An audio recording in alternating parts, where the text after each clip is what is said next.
Hello everybody, my name is Olsef and welcome back to another episode of NASCAR 25 Career Mode. We are back for another episode. This is episode 7. And to the 15 people still watching this series, much love. Thank you very much. But yeah, we continue on today on a pretty good run as of late. Couple of good runs in the past couple of weeks, and that has allowed us to make it to over $40,000, and that means that we can start buying better parts, and we're back to 100% on all of our level 4 parts. I think I had maybe one level 5. I'm not entirely sure. I cannot remember, but we head on to week 14, which is Watkins Glen, the second road course of the season. And Dale Quarterly is in the ones to watch for the first time this season, which is pretty cool. Love to see that. But yeah, the first road course race of the season went pretty well for us. I believe this is the second and final road course race of the season. Pull them belts tight and let's get out there. So we hop in the car for practice and qualifying. Focus on your line. We can dial it in from there. And with this one, the main thing that you got to worry about on Watkins Glen in this game that I've figured out is that you have to really be careful about knowing where the parameters of the track are, because they will bite you Left side. if you go a little bit too far off and you get a course cutting penalty and you have to stop in the middle of the road. Excuse me. Luckily, I'm just going to spoil this now. This did not happen to me in the race, which is very lucky because I did a normal race on Watkins Glen with the trucks, and I was running the same line every single time, and then down into corner number 1, I maybe got a pixel too far off to the left, and it gave me a penalty, and I was on the curb. I wasn't even like in the grass or anything like that. And also, how is it course cutting if you're going wider than normal? I just don't get it. It's not. It's just something with this game that's like, it's one of the couple of downsides that I've run into while I'm playing this game for myself. But yeah, the ARCA car actually feels really nice through here. It's just this right-hander down right before the carousel, or maybe this is the carousel. I'm not entirely up to date on my Watkins Glen corners, but that corner is really hard to keep the car like pinned to the apex of the corner, and the AI seems to be able to just drive right through there on their merry way. And I'm really surprised I didn't get a course cutting for that, and then we run into the wall there. I was just trying to get away from the 35 car because this was in qualifying. He was in my way the entire time. So I tried to improve on that lap, but we never ended up getting better. So we end up qualifying 8th of 20 cars in our group, so that means we start 16th come race day. And also, really quickly, I'm going to stop doing race recaps because it's making the game, or it's making the videos really, really long. And the videos are still going to be longer, but they're not going to be as long as some of the other ones. And the only reason I'm doing that, I'm going to show replays of accidents and crashes when they happen, but I will not be doing like passes and stuff unless they're really cool, just to make the videos a little bit shorter. Get her started now. Time to go. So we're ready to go for 10 laps, only 10 laps, which is the 25% run time. Be ready now. And I thought that 10 laps around this track was going to go by super fast, but this Left side. This race did not feel like it went by super fast. Left But we side. head down into corner number 1, past a bunch of cars on the inside. I knew that was going to happen. Left side. It was the same thing at Lime Rock where we were able to capitalize, and this time I was actually ready for it and didn't go flying into everybody. Clear left. Left side. And just like that, from our 16th place, we're already almost up inside the top 10. We get to the inside of Andy J, who we've had a little bit of problems with here in the past. Stay right. And Clear LeVar left. Scott up Left ahead of us. side. We're going to go 3 wide on the inside of him. 3 wide. Wasn't Left expecting side. all those guys on the inside Clear to left. check up so much. We make a little bit of contact with Wallace Allen there, but we're all the Left way up side. into 8th already. We get to the inside of Right Trevor side. Huddleston, and now all of a sudden we're 3 wide. We got Wallace 3 Allen wide. on our inside. We Clear just right. barely clear him. And Trevor still on our outside there. He manages to come back onto the track, and we're running side by Right. side. But right here is where I make up the time on the AI. Clear, clear. So I managed to Left clear side. into the 7th spot, Clear left. right up behind Kyle Keller, and we get a big time jump right here, as I was just trying to get my car in the track, Left side. and we managed to get Clear to left. the inside of Kyle Keller for the 6th spot. Clear all Managed to clear. pass him. We've also had some run-ins with him Driver, that was your best during the lap ever. season. Right side. Still right. fighting off the sickness. I apologize for coughing so much, but Clear left side. now we're battling for a spot inside the top 5 with one of the points Left side. leaders, Brendan Queen. And we managed to get to the inside of him, and this is on to lap 7 already. You can see how little is happening during this race, but trust me, I was driving the wheels off of this thing, trying to get up front. We managed to clear Brendan Queen into turn number 1. And then this is when everyone's tires is starting to fall off, or starting to fall off a lot worse.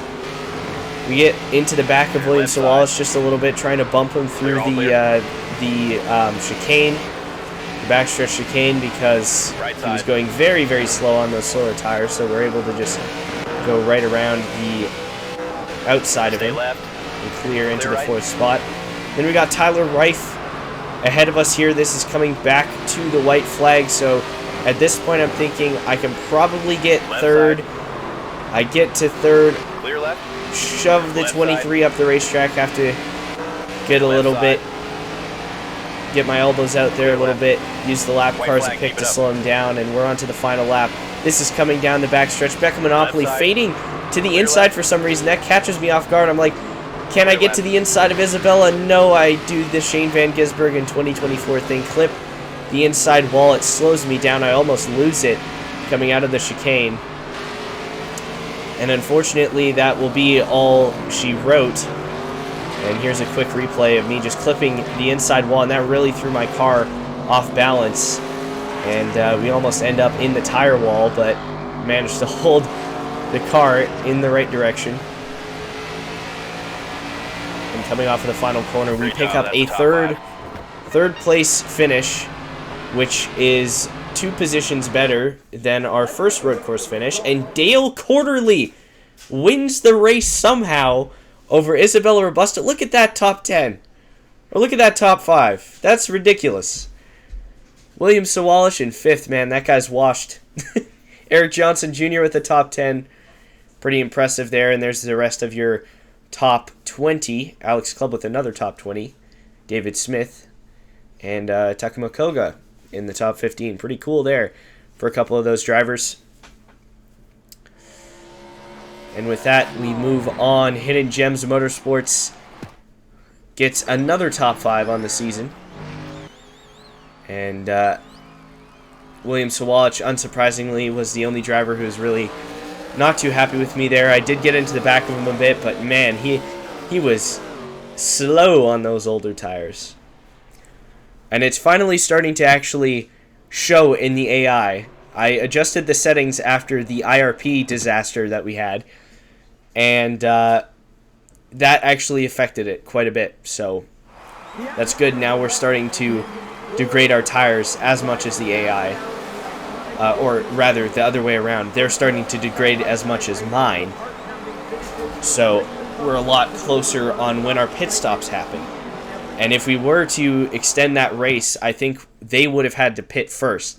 So it's a little bit different on road courses because the ovals are still the same. Like, they have to pit around where I have to pit. But on road courses, their tires degrade a lot quicker than All right, mine. time to go. Or at least Remember that's your what I've goals out noticed. there. But we head on to week Let's find 15. your marks out there. See what we've got. Only 5 races left on the season. And That was a great lap. that means that we head on to Richmond, which is another short track, flat, short oval. And we take quite a few fast laps in practice. And our qualifying goal is still top 20. And I figured that would be a walk in the park. You know, we made top 20 pretty easily in practice. And it's always a little bit quicker in qualifying, which makes sense. Time to do this. Because people are usually ready with their cars at that point. But, you know, we get 2 chances here. Give it everything you've got for 1 lap. No pressure, buddy.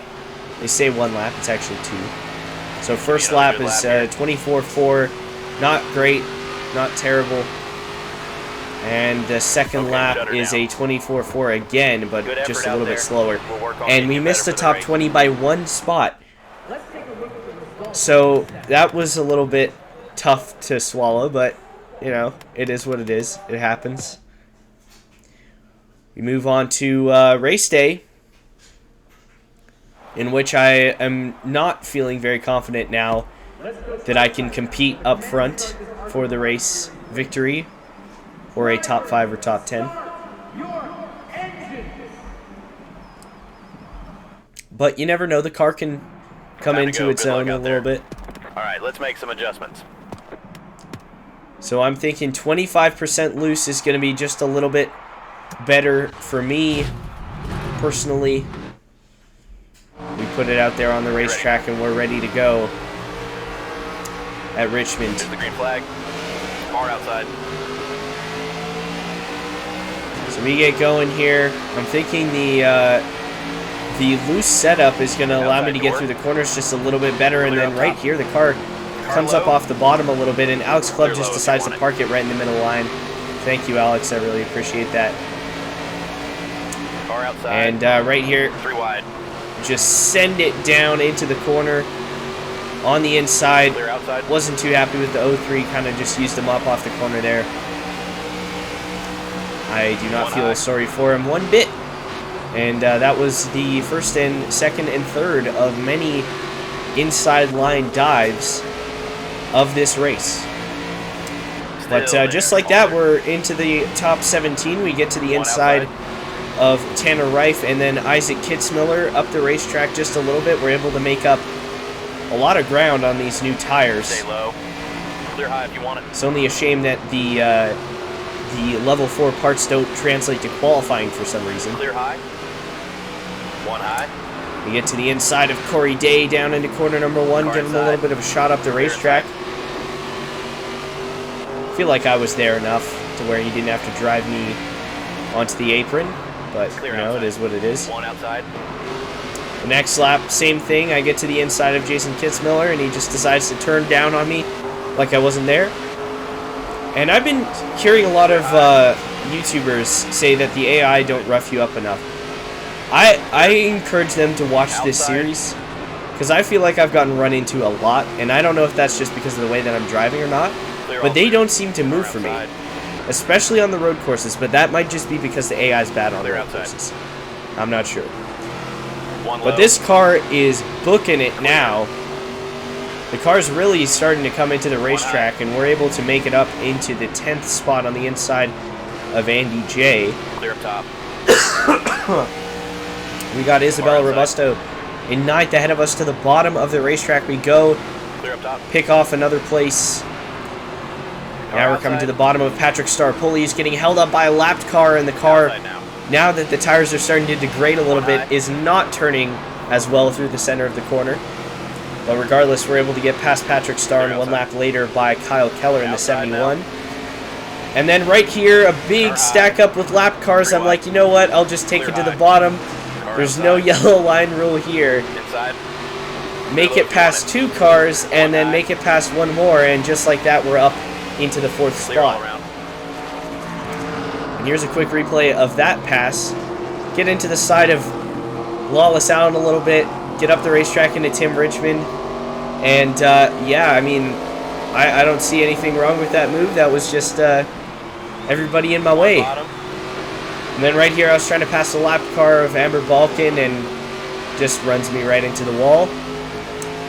And I wasn't too happy with myself, so I ended up taking it out on Amber Balkan. But, you know, she almost wrecked me at Dover, so, you know, there's a little bit of payback there. Outside now. And we get to the inside of a couple more lap cars here. Almost run into the back of Cody Dennison. But we managed to get by him as well. All clear. On the outside. Another look. Gets super sideways on that outside line. Into the outside wall. And now we're battling for a podium spot. We get to the inside of Tyler Reif. You can see he holds me down there on the bottom despite me being there. Make a little bit of contact, but I'm able to stay there, and the tires are starting to get pretty bad at this point, even though we're just past halfway. Outside door. And he does the little switchback, gets to my inside. I do the same thing to him down into corner number 1. Nice little battle. I tried to maybe send it to the inside of EJ Tamayo. I was a little bit too opportunistic, did not get there, and it almost cost me. Bring it in and but we're going to take 4 tires and 0.5 if we can, because we can make it to the end on that pit strategy. Inside now. And we pit on lap 35. Back end of the car starting to get real loose. And at this point, I believe I'm going to lose some time to the leaders. And right here, by the way, I completely missed the commitment cone by like 40 miles, but I don't get any penalties for some reason. So we'll take that. Clear outside. But we come out of the pits, and right there is where the 28 and 18 pit. So I actually ended up about where I was before I pitted, and we get to the inside of Brendan Queen on those fresher tires that are already warmed up. And we get to the inside of him, make it to the second spot, and just like that, I have the win right in front of me. William Sawalich in a pack of lap cars, completely slowing him down. And right here, we just barely get to the inside of him, coming to 4 to go, and just like that, we get the lead. Clear. 3 wide. Late in the game, and Isabella Robusto, who I'm trying to lap, is just holding me down underneath the yellow line.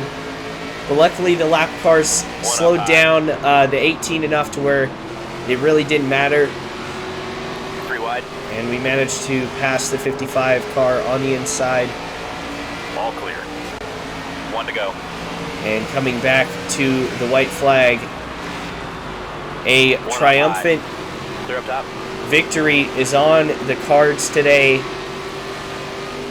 And it'll be the first non-super speedway win for Ayase and Hidden Gems Motorsports. And man, is it a good one. And we take home the checkered flag at Richmond for our second career victory, first since Talladega, which was like the 5th race of the season. And the good parts are finally starting to pay off. Once again, not in qualifying, but that was a pretty good drive up through the field. Managed to come back a couple of times. And we take the victory. How about Sebastian Falcone in 5th? That's a pretty damn good run there. And there's the rest of your top 20. And we got a lot of rep here. And we're going to get a big check along with it for taking the victory. And getting lots of congratulations around, except for Tim Richmond and Alex Clubb for some reason. But yeah, we take home the victory. 47 points to us. The body gets a little bit hit. The engine takes a big hit because it becomes worn. So we're going to have to buy a new engine for the next video. And with that win, we're able to finally buy level 5 parts and not go bankrupt. So with just 4 races left in the season now, we are in 8th spot. And with level 5 parts, we can probably catch a couple of these guys. So thank you guys so much for watching once again. There is your standings heading into the last 4 races of the season. And comment what you want to see next on the channel. I'm always open to constructive criticism. I'll see you guys in the next one. Peace.